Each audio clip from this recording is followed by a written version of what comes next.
Salut, c'est Hugo et il y a quelques jours sur Twitter, je vous ai demandé si une vidéo, combien ça coûte de bien manger vous intéresse et la réponse a été oui à 75%. Du coup j'ai conservé mes tickets de caisse il y a plusieurs semaines et je vais vous faire un petit topo et quelques astuces pour mieux manger. Allez, c'est parti!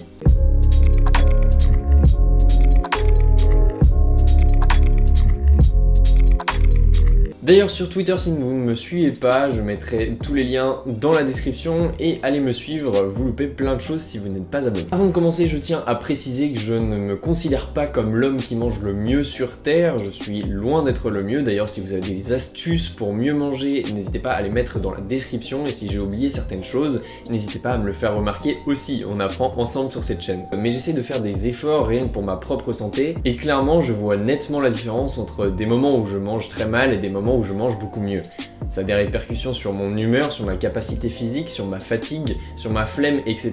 Bref, c'est un autre monde. Premièrement, bien manger, ce n'est pas forcément manger plus, c'est manger plus intelligemment. Effectivement, si vous mangez des aliments de qualité supérieure, vous aurez le même apport énergétique, voire même plus, que des personnes qui vont manger des choses de piètre qualité et en plus grande quantité. Bref, j'ai essayé depuis que je suis étudiant de me faire un petit carnet de recettes sur cet iPad que je vous partagerai au fur et à mesure de l'aventure qu'on aura sur YouTube. Je vous partagerai les recettes comme celle des lasagnes que j'ai déjà faites sur la chaîne. Par contre, je ne parlerai pas de vegan dans cette vidéo parce que je ne maîtrise pas encore totalement le sujet et j'ai pas envie de dire des bêtises là-dessus, donc peut-être qu'à un moment donné, on en parlera sur la chaîne, mais c'est pas tout de suite. Et puis c'est pas encore trop mon délire, donc voilà. Un petit conseil, rappelez-vous aussi que si vous voulez faire un bon plat, il vous faut des bons ingrédients. Il suffit que vous ayez un aliment de piètre qualité et votre plat peut changer radicalement de goût. Donc je vais vous mettre ici les notes que j'ai prises pour mes repas de cette semaine. Vous pourrez mettre pause si vous voulez la voir plus en détail. Et voici en dessous ce que j'ai noté à prendre ou à reprendre pour faire ces repas de la semaine. Et voici le ticket de caisse des courses correspondantes.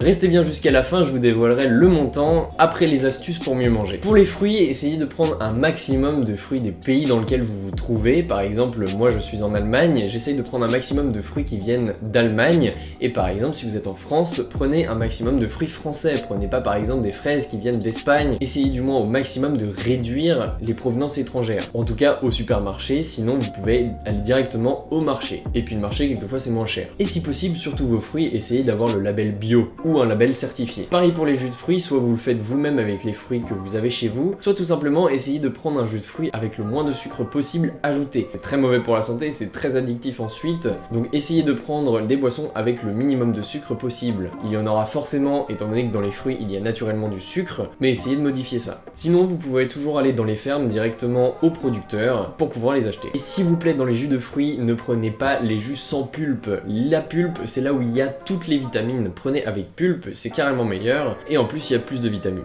Ensuite, pour les œufs, je crois que ça a été assez dit partout dans la presse, etc. Mais sur les œufs, c'est très important que vous fassiez attention à ce qui est marqué sur l'œuf lui-même. N'hésitez pas à ouvrir la boîte, déjà pour vérifier que tous les œufs sont entiers, qu'il n'y en a pas cassé. Et ensuite, vous pourrez regarder, normalement, il y a un numéro suivi de 2 lettres, les lettres du pays. Donc par exemple, si vous habitez en France, le mieux c'est de prendre 0 FR. Les notes vont de 0 à 5, et plus vous allez vers 5, plus les poules ont été élevées en batterie, c'est-à-dire qu'elles ont eu moins d'espace pour se reproduire, moins d'espace pour évoluer. Bref, ce sont des œufs qui ne seront pas forcément de bonne qualité. Donc prenez du 1 grand max, parce que le 0 c'est souvent très cher, et pour un budget plutôt serré comme un budget étudiant, c'est plutôt compliqué, mais dans la mesure du possible, alternez entre 0 et 1. Pour la viande, faites attention aux certifications, puisque moi je me suis fait avoir comme un couillon les premières semaines en Allemagne. Tout simplement en Allemagne il y a un petit label qui va de 1 à 4, 4 étant la qualité supérieure, et moi je pensais comme un con que tout simplement le 1 c'était la meilleure qualité, donc j'ai pris 2 semaines d'affilée cette viande, et franchement déjà elle était pas bonne, et ensuite elle était pas de bonne qualité, et j'ai eu une poussée d'acné carrément, donc franchement la viande, surtout la viande, prenez de la bonne qualité.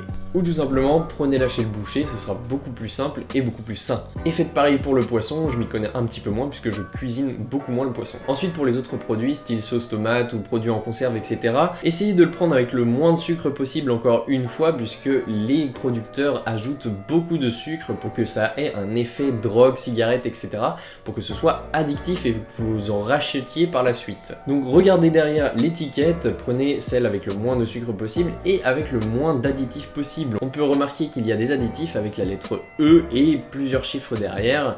Ça, ce sont des additifs, essayez d'en prendre le moins possible. Pour ce qui est produits laitiers, il faut prendre du lait entier puisque c'est ce qui se rapproche le plus de ce qui sort du pied de la vache, sauf si par exemple vous ne digérez pas le lactose. Là, c'est plus compliqué, préférez du lait demi-écrémé ou complètement écrémé. Mais le lait entier, en tout cas, c'est ce qui a le plus apport énergétique si vous en buvez. Et pour l'alcool, c'est vous qui choisissez, il faut bien se faire plaisir de temps en temps. Alors avec tous ces conseils, moins de sucre, etc., vous allez peut-être ressentir un manque, qu'il vous manque quelque chose dans l'estomac, et bah tout simplement c'est le fait de manger moins de sucre. Et oui, le sucre est aujourd'hui une drogue, c'est 15 fois plus addictif que la cocaïne et les drogues dures, donc clairement c'est normal. Donc soit vous combattez en faisant rien, quelquefois il vous manque un tout petit peu de sucre, donc vous pouvez le combattre, soit si jamais vous passez d'une méthode malbouffe totale à une méthode comme la mienne, c'est-à-dire de manger un peu plus sainement, vous pouvez tout simplement y aller progressivement en mangeant un petit peu de pain à côté. Dans certaines boulangeries, le boulanger ajoute un petit peu de sucre à son pain et c'est toujours sympa d'en avoir un petit peu sous la main. C'est une solution temporaire, mais essayez au maximum de combattre ce manque. Surtout ne mangez pas de bonbons, c'est le piège dans lequel tomber, parce que après vous allez manger des bonbons à tous les repas et vous aurez niqué votre diète. Donc normalement cet effet dure une petite semaine et ensuite se dissipe. Donc au final, mieux manger, bah ça coûte du temps, ça coûte de l'argent, ça coûte un peu plus cher, il faut se déplacer à plusieurs endroits si jamais vous voulez vraiment pousser le délire assez loin. Et oui, il faut faire certains sacrifices sur certains produits, mais qu'est-ce que vous voulez, les produits les meilleurs sont certainement les plus mauvais, ça dépend de vos goûts, mais en tout cas c'est la vérité pour plein de produits. J'espère que cette vidéo vous aura aidé à vous motiver pour mieux manger. Moi en tout cas depuis que j'ai commencé ça, je suis en meilleure forme et j'arrive à faire beaucoup plus de choses qu'avant. Donc motivez-vous pour aller me suivre sur les réseaux sociaux et pour vous abonner, activer la cloche et toutes les notifications. Nous on se retrouve pour de prochaines vidéos. Salut tout le monde!